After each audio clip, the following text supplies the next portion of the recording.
Hello बच्चों, मैं हूँ आपकी हिंदी टीचर अंजू मैडम और मेरे क्लास में आप सभी बच्चों का हार्दिक स्वागत है। बच्चों, हम लोग भरत महिमा को पढ़ रहे हैं। भरत महिमा कवि गोस्वामी तुलसीदास जी ने लिखा है और यह उनके महाकाव्य रामचरितमानस के अयोध्या कांड से उद्धृत है। तो आज मैं भरत महिमा से संबंधित पद संख्या 7 को पढ़ाऊंगी। भरत महिमा से संबंधित 6 पद की व्याख्या मैंने पहले प्रस्तुत की है और इससे संबंधित वीडियो का लिंक आपके डिस्क्रिप्शन बॉक्स में दे दिया गया है। जिन बच्चों ने अभी तक इस वीडियो को नहीं देखा है वे कृपया डिस्क्रिप्शन बॉक्स में जाएं और लिंक को क्लिक करके पूरे वीडियो को अच्छी तरह से देखें और समझें। तो हमेशा की तरह मैं इस पद को पहले पढ़कर सुनाऊंगी, फिर कठिन शब्दों के अर्थ को बताने के बाद प्रसंग, पंक्ति की व्याख्या और विशेष भी बताऊंगी। तो चलिए आरंभ कर रही हूँ। मातु मते महु मानी मोही, जो कछु करहि सो थोर, अग अवगुण छमि आदरहि, समुझी आपनी ओर। ज्यों परिहरहि मलिन मनु जानी, ज्यों सन्मानहि सेवकु मानी, मोरे शरण राम ही की पनहि, राम सुस्वामी दोसु सब जनहि। जग जस भाजन चातक मीना, नेम पेम निज निपुण नबीना, असमन गुणत चले मग जाता, सकुच सनह है शिथिल सब गाता। फेरति मनहु मातु कृत खोरी, चलत भगति बल धीरज धोरी। जब समुझत रघुनाथ सुभाऊ, तब पथ परत उताइल पाऊ। भरत दशा तेहि अवसर कैसी, जल प्रवाह जल अलिगति जैसी। देखी भरत कर सोची सनेहु, भा निषाद तेहि समय विदेहु। तो अब चलिए मैं कठिन शब्द के अर्थ को बतला दूं। देखिए, कठिन शब्दों के अर्थ। मातु यानी माता, मते यानी पक्ष में, तरफ, महु मने मुझे, मोही, मोही का भी अर्थ है मुझे या मेरे लिए, थोर यानी कम, अघ यानी पाप, अवगुण, अवगुण कहते हैं बुराई को, क्षमी यानी माफ, क्षमा, समुझी मने समझकर, जौ मने यदि, परिहरि यानी त्याग करना, मलिन यानी दूषित, मनु यानी मन, जानी यानी जानकर, सन्मान यानी सम्मान, सेवकु यानी सेवक या दास, मोरे शरण यानी मेरा शरण, पनहि यानी पादुका, सुस्वामी यानी श्रेष्ठ स्वामी, दोसु यानी दोष, कलंक, जनहि यानी सेवक या दास, जग यानी संसार, जस यानी यश कीर्ति, भाजन यानी पात्र, योग्य, नेम यानी नियम, प्रेम मतलब प्रेम, निज यानी अपना, निपुण यानी कुशल, नबीना यानी नूतन, अस मतलब ऐसे ही, गुणत यानी विचार करते हुए, मग यानी मार्ग, सकुच यानी संकोच, स्नेह मने स्नेह प्रेम, शिथिल यानी सुस्त शिथिल, गाता यानी शरीर, फेरती यानी वापस, मातृकृत यानी माता के कई के कृत्य, खोरी यानी बुराई, भक्ति बल, भक्ति रूपी बल या रूपक अलंकार यानी उपमेय को उपमान मानने के कारण, धीरज धोरी यानी धैर्य धारण, समुझत यानी समझना, सुभाव यानी स्वभाव, परत मने रखना, उताइल मने तीव्रता, पाऊ यानी पैर, तीव्रता या तेजी से पैर चल रहे थे किसका, भरत के, दशा यानी स्थिति, तेही अवसर यानी उस समय, अली यानी भौरा, जल, अली यानी जल में उठने वाले भौर के समान, ये जो भंवर उठते हैं जल में उसको कहा गया है। तो यहाँ पर भरत की दशा की तुलना किससे की गई है, जल अली से। यहाँ पर क्या उपमा अलंकार है। स्नेहु यानी प्रेम, भा मने हो जाना, तेही समय यानी उस समय, विदेहु मतलब सुध बुध खोना, देह से रहित। तो अब चलिए मैं प्रसंग समझाती हूँ। तो इस पद का प्रसंग यह है कि राम को मनाने के लिए और अयोध्या वापस लाने के लिए जब भरत चित्रकूट पहुँचते हैं, मंदाकिनी नदी में स्नान करते हैं और उसके बाद भरत तीनों माता यानी माता कौशल्या, माता कैकेयी और माता सुमित्रा से अनुमति लेते हैं। इसके साथ ही साथ अपने गुरु और मंत्री से भी अनुमति लेते हैं कि वे अब श्री राम से मिलने जाएंगे। तो अनुमति लेकर वे जब श्री राम से मिलने के लिए चलते हैं तो उनके मन में तरह तरह के सवाल उठते हैं। उन्हें ऐसा लगता है कि श्री रामचंद्र जी उनके नाम को सुनकर ही शायद उस स्थान से छोड़कर कहीं दूसरे स्थान चले जाएंगे। तरह तरह के सवाल उनके मन में उठते हैं और भरत सोचते हैं कि श्री राम जो है उनका सम्मान नहीं करेंगे, उनके अवगुणों को देखेंगे, क्योंकि वे के माता कैकेयी के पुत्र हैं और माता कैकेयी के कारण ही राम का 14 वर्ष का वनवास हुआ है। इसके साथ ही साथ वे राम के अच्छाई को भी मानते हैं कि राम भरत से अत्यधिक स्नेह करते हैं, शायद इसलिए उसके अवगुणों को क्षमा भी कर देंगे। तो इस तरह के सवाल भरत के मन में उठ रहे हैं। इसी बात का वर्णन कवि तुलसीदास जी ने इस पद में किया है। तो ये है प्रसंग। तो अब चलिए मैं पंक्ति की व्याख्या करती हूँ। मातु मते महु मानी मोही, जो कछु करहि सो थूर। भरत जी सोच रहे हैं, क्या सोच रहे हैं कि मातु मते यानी माता कैकेयी, मातु यहाँ कौन है? माता कैकेयी। मते मते मत में यानी उनके पक्ष में, यानी माता कैकेयी के पुत्र कौन है? भरत हैं। तो ऐसा हो सकता है कि राम के मन में ये ख्याल आए कि भरत जो है अपने माता के पक्ष में ही है, भरत अपनी माता के साथ ही है, माता के कृत्य में वो साथ दे रहा है। ऐसा सोचकर महु मानी मोही यानी मुझे या मेरे बारे में ऐसा सोचकर, जो कछु करही यदि वो कुछ करते हैं, सो थोड़ वो बहुत कम है। यानी यदि श्री राम जी भरत से घृणा करे, भरत को सम्मान ना दे, तो भी जो है भरत के लिए बहुत कम है, क्योंकि भरत के मन में राम के प्रति अथाह प्रेम है। अग अवगुण क्षमी आदर ही समझी आपनी ओर। इसके साथ ही साथ भरत ये भी सोचते हैं कि ऐसा भी हो सकता है कि अग यानी पाप, अवगुण माने बुराई, यानी मेरे पाप और बुराई को क्षमी माने क्षमा कर देंगे। कौन कर देंगे? श्री रामचंद्र जी क्षमा कर देंगे। और क्या करेंगे? आदर ही, मुझे आदर देंगे, मुझे मेरा सम्मान करेंगे।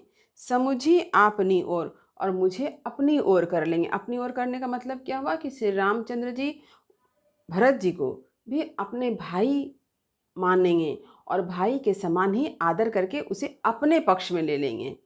जिस तरह से वे लक्ष्मण को आदर करते हैं, ठीक वैसा ही वो भरत को भी आदर सम्मान देंगे। यानी भरत के मन में दोनों तरह के सवाल उठते हैं, एक सकारात्मक तो दूसरा नकारात्मक। सकारात्मक ये है कि श्री रामचंद्र जी उसके बुराई को, उसके पापों को क्षमा कर देंगे। और नकारात्मक क्या है कि माता कैकेयी का पुत्र भरत होने के कारण शायद श्री रामचंद्र जी उसे क्षमा ना करे, उसका सम्मान ना करे। लेकिन अगर ऐसा भी करते हैं तो भरत जी के लिए वो बहुत थोड़ा है, बहुत कम है। जौ परिहरहि मलिन मनुजानी, जौ सन्मानी सेवक कुमानी। भरत जी के मन में ये दोनों तरह के विचार हैं, एक सकारात्मक और नकारात्मक। फिर उसी का उल्लेख यहाँ मिल रहा है। देखिए, जौ परिहरी यानी यदि, परिहरी माने त्याग दे। यदि श्री रामचंद्र जी क्या करें? भरत जी को त्याग दे। क्यों त्यागेंगे? मलिन मनुजानी, कि भरत जी का मन जो है कैसा है? दूषित है, बुराई से भरा हुआ है, कलंक से भरा हुआ है। यदि यह जान करके श्री रामचंद्र जी भरत का परित्याग कर दें।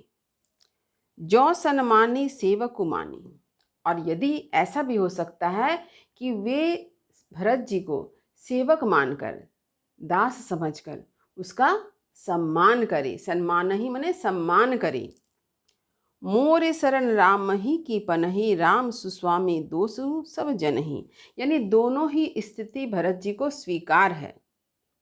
यदि रामचंद्र जी उसे मलिन मन जान करके उसका परित्याग कर दे, या रामचंद्र जी भरत को सेवक जानकर उसका सम्मान करे, ये दोनों स्थिति भरत को स्वीकार है। तो क्यों स्वीकार है? क्योंकि भरत जी को मालूम है कि मोरे शरण, कि मेरा शरण कहाँ है? राम ही की पनही, श्री रामचंद्र जी की पनही यानी उनकी पादुका में, श्री रामचंद्र जी के चरणों में ही भरत जी का निवास है, वहीं वे शरण लेना चाहते हैं। तो इसीलिए भरत जी को दोनों ही स्थिति स्वीकार है।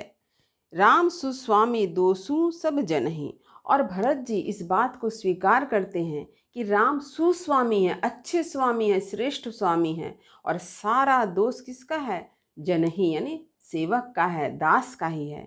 इसीलिए भरत जी राम के प्रति किसी प्रकार की दुर्भावना अपने मन में नहीं रखते हैं, बल्कि भरत जी श्री रामचंद्र जी के चरणों में ही रहना चाहते हैं।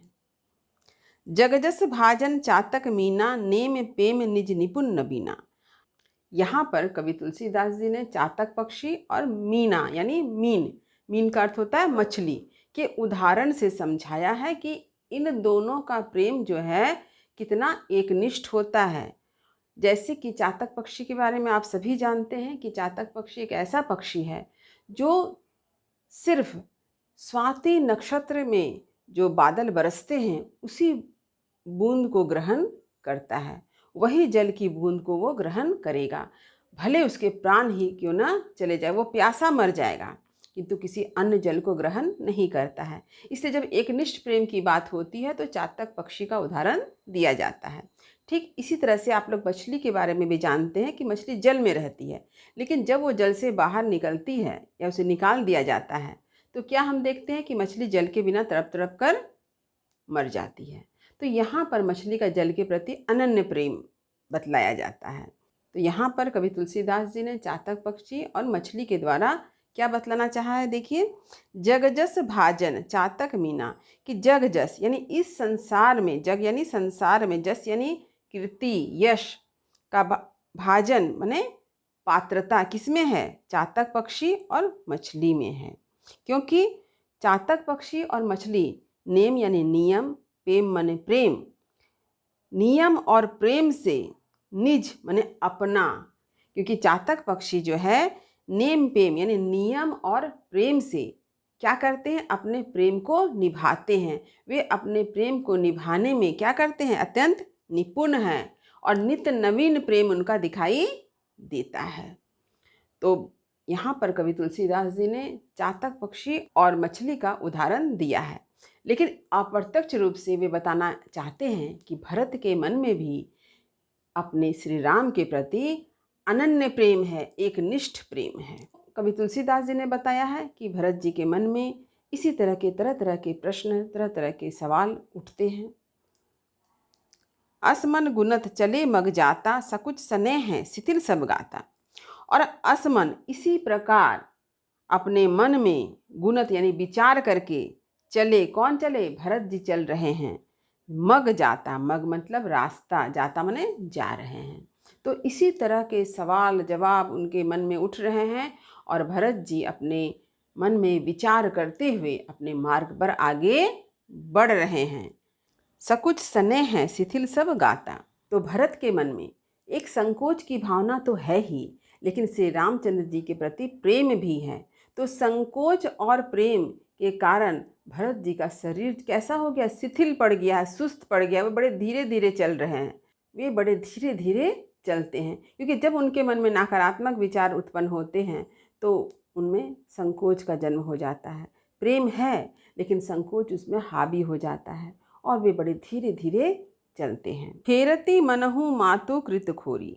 इसके साथ ही साथ जब भरत जी को अपनी माता कैकेयी के कृत्य की याद आती है तो उनका मन क्या करता है, मानो फेरती यानी वापस लौटना चाहता है। जब वे माता कैकेयी के कृत्य को याद करते हैं कि माता कैकेयी के कारण श्री रामचंद्र जी का 14 वर्ष का वनवास हुआ है, तो वे संकोच से भर जाते हैं और उन्हें ऐसा लगता है कि अब मानो उसे वापस लौट जाना चाहिए श्री रामचंद्र जी के पास। वो किस मुँह से जाएं, किस तरह से जाएं, उनको अपना मुख किस तरह दिखलाएं।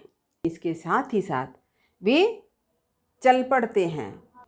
चलत भक्ति बल धीरज धोरी। लेकिन भरत जी भक्ति बल यानी भक्ति रूपी शक्ति को क्या किया है, धीरज धोरी, बड़े धैर्य के साथ धारण किया है और इसी धैर्य के साथ भरत अपने मार्ग पर आगे बढ़ते हैं। वे वापस लौटना चाहते हैं लेकिन उनके मन में राम के प्रति जो भक्ति है वही उन्हें शक्ति प्रदान करती, यानी भक्ति की शक्ति भरत को प्राप्त होती है और इस कारण वे बड़े धैर्य के साथ अपने पथ पर आगे बढ़ते हैं। किस लिए, श्री रामचंद्र जी से मिलने के लिए, श्री रामचंद्र जी को मनाकर वापस अयोध्या लाने के लिए। जब समुझत रघुनाथ सुभाऊ, तब पथ परत उताइल पाऊ। अब देखिए क्या होता है, जब भरत के मन में संकोच होता है तो उनके पैर बड़े धीरे धीरे आगे बढ़ते हैं, उनका शरीर शिथिल पड़ जाता है। लेकिन जब उनको ये समझ में आता है, जब वे समझते हैं रघुनाथ स्वभाव, यानी श्री रामचंद्र जी के स्वभाव को समझते हैं, यानी श्री रामचंद्र जी के मन में भरत के जो प्रति प्रेम है, इस प्रेम को जब वो समझते हैं तब क्या होता है, तब पथ परत उताइल पाऊँ, तब उनके पैर रास्ते पर क्या होता है, उताइल पाऊँ, बड़े उतावलेपन से, बड़े तेजी के साथ आगे बढ़ते हैं। यानी वो धरती पर बड़े तेजी से अपने पैर, अपने कदम को रखते हैं। यानी जब भरत को यह समझ में आता है कि श्री रामचंद्र जी के मन में भरत के प्रति अथाह प्रेम है, तो बड़े प्रसन्न होते हैं, उनका मन शायद आनंद से भर जाता है और इसलिए वे बड़ी प्रसन्नता से, तेज गति से अपने कदम को धरती पर रखते हुए आगे बढ़ते हैं। ऐसा हम सभी के साथ भी होता है कि जब आपको कहीं जाना है, आप बड़े प्रसन्न हैं, आपको बहुत जल्दी पहुंचना होता है उस जगह, तो आप क्या करते हैं, रास्ते में दौड़ते हैं। आपको चलना होता है लेकिन आप इतनी तेज़ी से चलते हैं कि मानो लगता है कि आप दौड़ रहे हों। तो ऐसी घटनाएं हम सबके साथ भी होती है कि हम लोग भी जब प्रसन्न होते हैं, हमें भी कहीं जाना होता है, किसी से मिलना होता है और वो अत्यंत प्रसन्नता के साथ, तो हम लोग भी बड़ी तेज़ी से चलते हैं।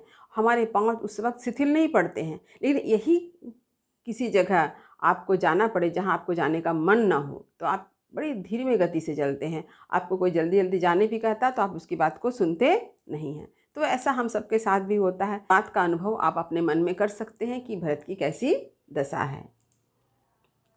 भरत दशा तेहि अवसर कैसी, जल प्रवाह जल अली गति जैसी। अब कवि तुलसीदास जी ने कहा है कि भरत दशा यानी भरत के मन की स्थिति, भरत की स्थिति तेहि अवसर यानी उस समय कैसी है। तुलसीदास जी कहते हैं कि भरत की स्थिति जब वो समझते हैं कि श्री रामचंद्र जी का स्वभाव जो है किस तरह का है, श्री रामचंद्र जी के मन में भरत के प्रति कितना प्रेम है, जब इस बात को भरत समझते हैं, आप उस दशा को समझिए, उस समय भरत की स्थिति कैसी रही होगी। तो वो स्थिति कैसी है, उसकी तुलना किससे की गई है। देखिए, जल प्रवाह जल अली गति जैसी। जल प्रवाह यानी नदी, जल के प्रवाह में हम लोग क्या देखते हैं, कभी कभी भंवर देखते हैं। जल अली, जल में अली यानी भंवरा, जिसको भंवर भी कहा जाता है। पानी में क्या होता है, भंवर बन जाता है। ठीक उसी तरह से उसकी स्थिति हो गई है। देखी भरत कर सोचु सनेहु, भाव निषाद ते ही समय विदेहु। और क्या होता है, देखिए, देखी भरत कर सोचि सनेहु यानी भरत की स्थिति, यानी भरत के मन में श्री रामचंद्र जी के प्रति प्रेम को देखकर और इस बारे में सोचकर, देखिए, देखी भरत कर सोचि सनेहु यानी भरत के मन में श्री रामचंद्र जी के प्रति जो प्रेम है, स्नेह है, उसे देखकर कौन सोचते हैं, निषाद राज सोचते हैं। यानी निषाद राज जो है सोचते हैं और सोच करके क्या होता है, उनकी स्थिति विदेह सी हो जाती है। विदेह यानी आत्मा एक जगह, शरीर उससे मुक्त हो गया है, अर्थात शुद्ध बुद्ध खो देना। निषाद राज जो है शुद्ध बुद्ध खो देते हैं। यानी भरत के मन में श्री रामचंद्र जी के प्रति जो एक निष्ठ भाव है, अनन्य प्रेम है, इस प्रेम को देखकर, भरत की स्थिति को देखकर निषाद राज जो है अपनी शुद्ध बुद्ध खो देते हैं, देह रहित हो जाते हैं। तो आप खुद सोचिए कि भरत के मन में श्री राम के प्रति कितना प्रेम रहा है। श्री रामचंद्र जी ने भी इस बात को स्वीकार किया है कि भरत के समान भाई संसार में दुर्लभ है। तो अब चलिए मैं इस पद का विशेष बतला दूं।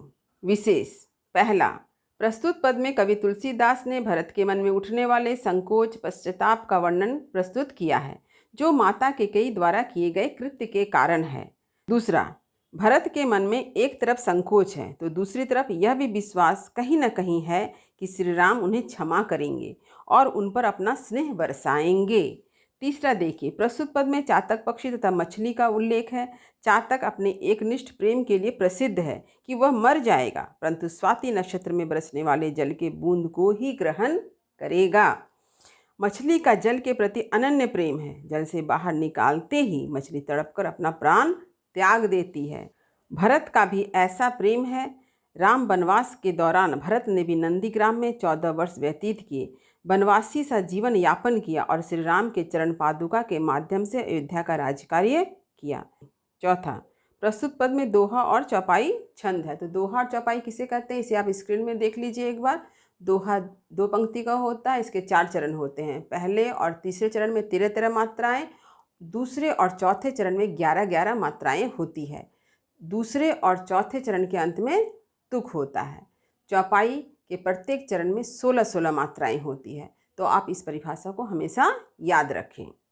5वां, प्रस्तुत पद में निम्न अलंकार है। कौन सा अलंकार है? देखिए, पहला भगति बल में रूपक अलंकार है। दूसरा फेरति मनहु मातृकृत खोरी में उत्प्रेक्षा अलंकार है। तीसरा जल प्रवाह जल अली गति जैसी में उपमा अलंकार है। चौथा मातु मते महु मानी मोही में म वर्ण की आवृत्ति। सकुच स्नेह है शिथिल सब गाता स वर्ण की आवृत्ति से क्या यहाँ पर अनुप्रास अलंकार है। छठा प्रस्तुत पद की काव्य भाषा परिनिष्ठित अवधि है। 7वां प्रमुख रस शांत रस है। तो इस पद में आपने देखा कि श्री रामचंद्र जी के प्रति भरत के मन में जो एक निष्ठ प्रेम है, अनन्य प्रेम है, उसका चित्रण गोस्वामी तुलसीदास जी ने यहाँ पर किया है। आप सभी जानते हैं कि भरत जी भी 14 वर्ष तक वनवासी का जीवन यापन किया। नंदीग्राम में वे कुटिया बनाकर रहते थे। अयोध्या के सिंहासन पर कभी बैठे नहीं। उन्होंने राज्य कार्य श्री रामचंद्र जी के चरण पादुका के माध्यम से ही चलाया। तो उम्मीद करती हूँ कि आज मैंने इस पद को जिस तरह से समझाया है वह आपको समझ में आ गया होगा। फिर भी यदि कहीं कुछ समझने में दिक्कत हुई हो तो आप मुझे कमेंट अवश्य करें। मैं कोशिश करूँगी मैं आपके हर प्रश्न का जवाब यथासंभव दे सकूँ। वीडियो को लाइक करें, सभी पढ़ने वाले विद्यार्थियों में इसे शेयर जरूर करें, और जो बच्चे मेरे चैनल पर नए हैं वे चैनल को सब्सक्राइब करना ना भूलें ताकि हर नए वीडियो का नोटिफिकेशन उन्हें समय समय पर मिल सके। तब तक पढ़ते रहिए, जीवन में आगे बढ़ते रहिए। मेरी शुभकामनाएं आप सभी बच्चों के साथ है। धन्यवाद।